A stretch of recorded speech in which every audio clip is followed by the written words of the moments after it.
Well, good. Well, we have another interesting story here that we covered this week, and we've been covering for a few weeks. One of our favorite topics around here is the importance of efficient and effective management. And as we know, great leaders help create an environment in which performance excellence can flourish. The Quality Digest contributor who, in my opinion, best supports this view is Jack Dunigan.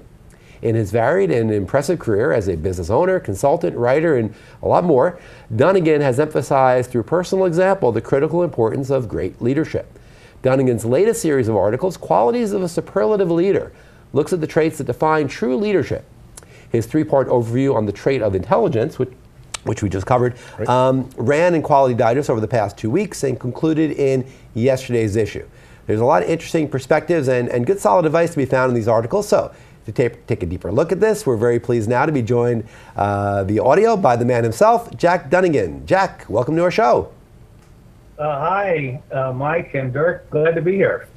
Well, we're happy to have you there, Jack. Thank you for joining us again to talk about this. And let's kind of dive right into it. We hear all the time, I think, about the difference between formal education and what we all refer to as street smarts, so-called street smarts. What do you think great leaders get from each of those two approaches?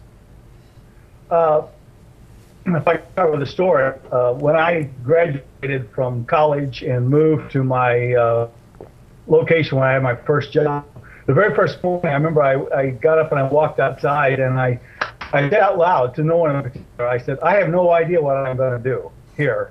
I had loads of information, lots of information, but what I didn't know or didn't understand how to apply that information in real life settings and situations.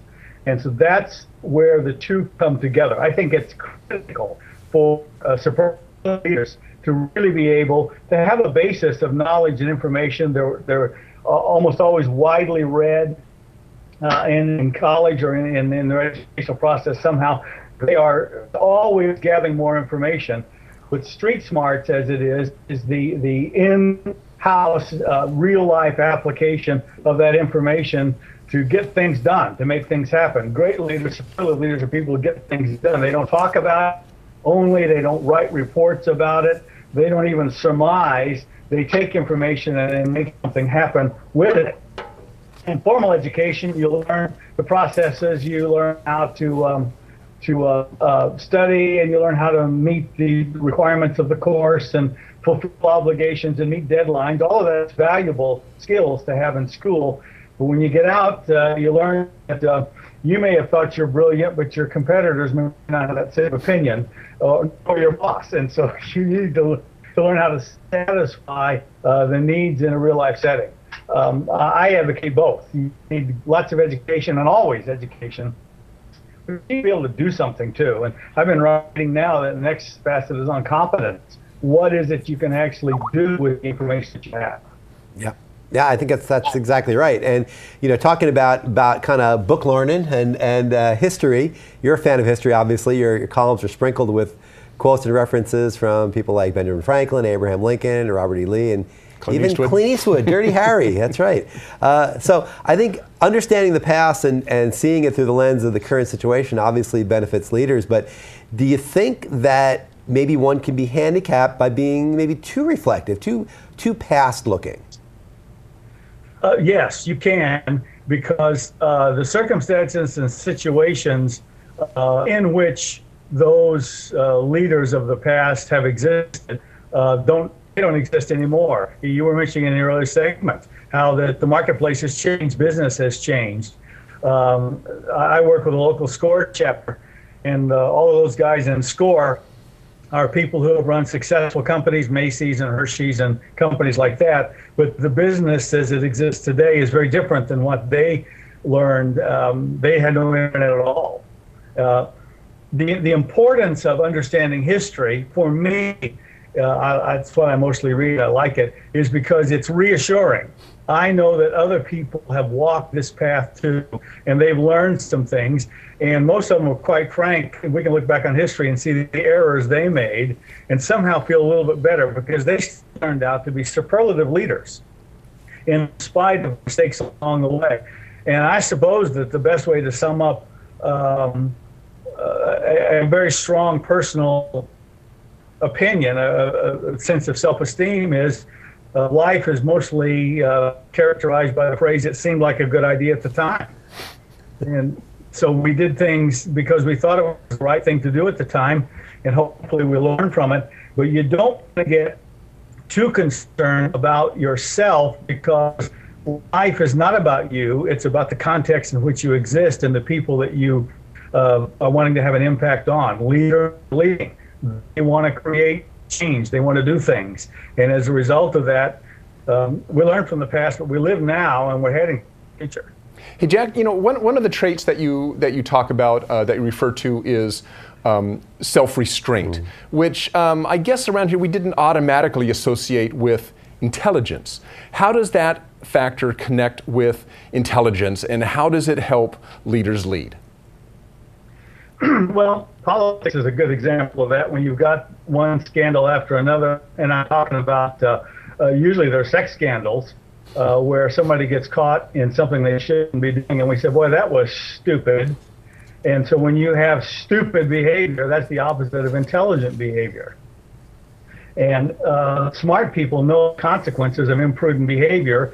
Superlative leaders know that people are looking at them, they are looking to them, and they serve in a symbolic role as well as the role of a spokesperson, the role of a demagogue in the right sort of way. They stir up emotions and passions and ideas, and you can screw all of that up simply by doing things you shouldn't do.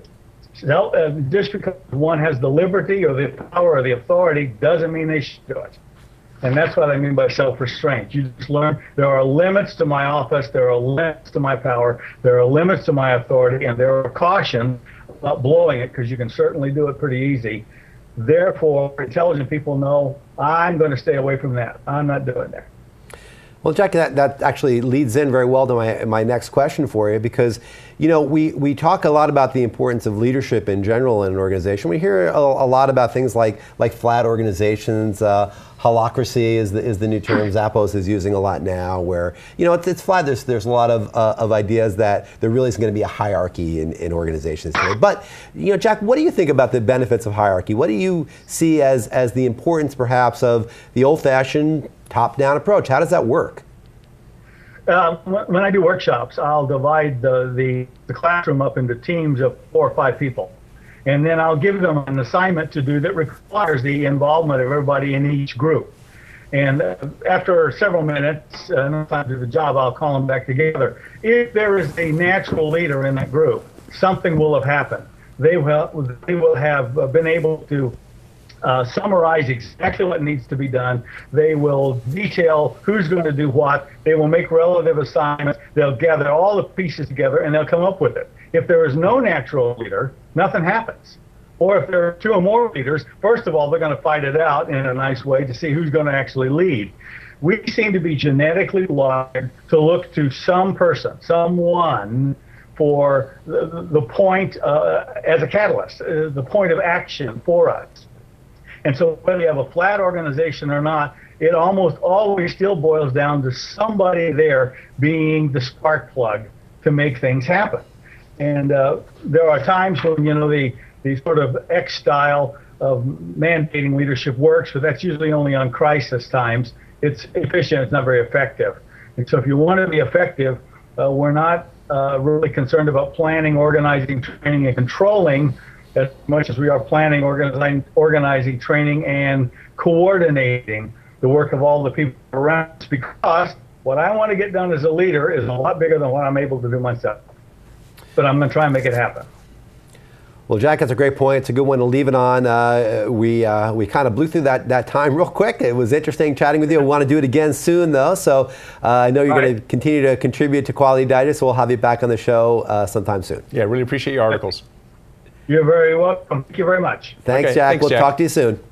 Bye-bye. Bye-bye now.